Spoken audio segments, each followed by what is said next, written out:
KSYM, San Antonio College Radio. This is the Urban Suite D Major, Cheryl Meadow, Vocab, DJ Ferno joining us in studio. Before we get into this lovely piece of information and great music that you just gave me not too long ago, the track that you did with Allison, timely right now. Yeah, absolutely. So I was reached out, Women League of Voters, Texas Women League of Voters. I can't talk. Oh my God. They had asked me back when it was the 100th anniversary. Someone touched my, God help me, Lord. The 100th year anniversary of women's suffrage. That's women's right to vote. And asked me to commemorate that. And so I reached out to Allison, went in the studio, did the song Hard Won, W-O-N, Hard Won. And because it was hard to win and allow women that right. People act like it's not a privilege to vote. I know it's your right as an American citizen, quote unquote, but it is a privilege. And it's a privilege that we need to honor, respect, and go out and do our civic duty to do that. People, I feel like they dread voting sometimes almost as much as they dread jury duty, and it's sad. And our bodies are up for discussion. They're always in houses where voting happens. A woman's body is always politicized, and so we need to take our agency to vote for rights that pertain to us. Yeah, exactly. Yeah, very important song. Yeah. Glad I played it. Go vote, y'all. Go vote. Now, this. Yeah. Let's get into it. Okay, let's talk about it. So right now, D Major is holding a vinyl entitled Juneteenth, Faith and Freedom, Original Motion Picture Soundtrack. And there was a movie with that same title, documentary that came out. And I'm on that documentary. I have 2 poems, but there is a limited edition vinyl. And I gifted gifting D Major that vinyl. And I'm honored. So truly honored. Yeah. How were you approached to be a part of this project? So Yaki Smith, who I grew up with at a church called New Creation, he's now an awesome film director, movie producer, right?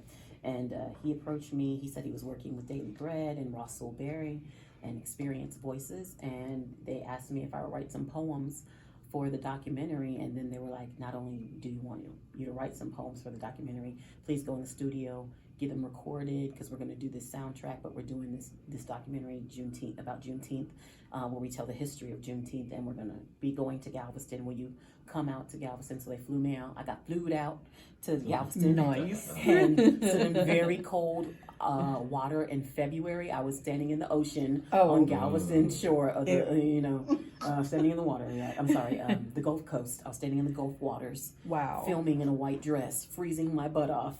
Wow. And it was supposed to symbolize the return, because you know that sometimes Black people, for the idea of, meeting our ancestors at the shores from which we came from, that we came to the Americas enslaved, returning to those shores, dressed in all white. So I filmed it there. Yeah.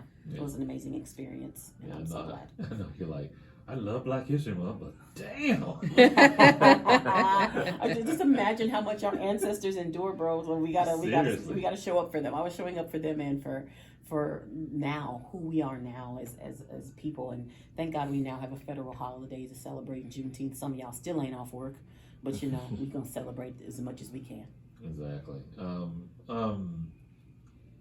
Your views on everything. How important people should learn about this important holiday?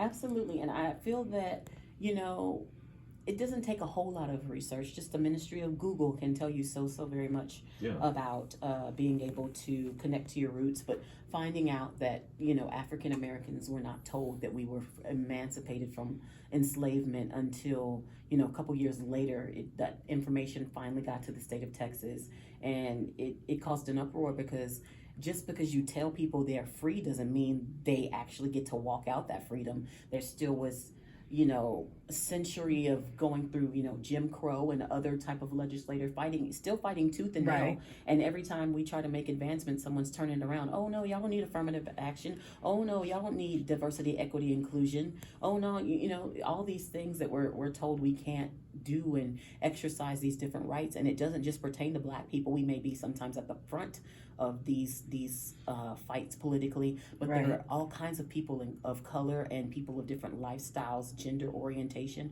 always coming to fight for these issues and these concerns, and we all need to work together to make sure that we all have equity and right and laws that safeguard us and not oppress us. Yeah. Some people Yeah, don't- because right now it's just a whole lot of oppression. Oh, hold that. Keeping it on. Yeah. Reversing everything. I mean, some people don't even understand that even after Reconstruction, that they were Black legislatures, people in office before Jim Crow and everything came. No, we have to have people in positions of power.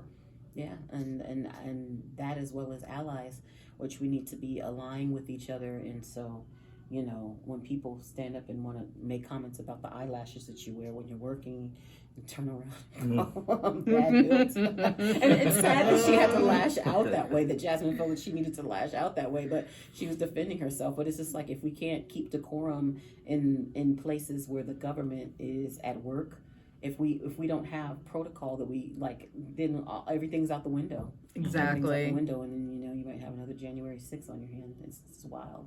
Yeah. It's wild. So people go vote. Stand up. And I know people were like, it's the lesser of two evils. There's no such thing. Just vote. Mm-hmm. Vote what is important to you. Do what you Right. can. Vote your conscience and vote what's going to work for you. Mm-hmm. Man. Gotta do something. Gotta do something.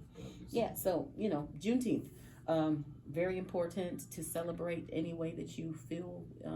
I think it would be great if y'all just got on YouTube and watched the documentary, or find out where it's screening, or if you want to host a screening. It only costs $100 to get rights to the film, and you can host a screening. But if you want to know more about that, just like, Wow, really? That's holla it? at me. Yeah, to get rights to host the screening, and Wow. they're looking for people, and there's a whole link that you can sign up at if you want to host a screening of this documentary. And I'm telling you, it has all the information that you need to know to be fully informed about what the meaning and significance of Juneteenth is. It's in this documentary. It's loaded. Grab 10 people, chip in $10, and boom, Yeah, there like you go. boom, we're hosting a party. Yeah, Yeah. so simple. Holla at your girl. Yeah. Hey, y'all, stay tuned. We've got more with Vocab, but we're about to get into... we're about to go deep in the trenches with DJ Mercury. He has a great 70s funk soul mix, nice, smooth mix. So we're about to get into. So hold on, y'all. Don't go anywhere. More coming up. This is the Urban Suite, KSYM, San Antonio College Radio.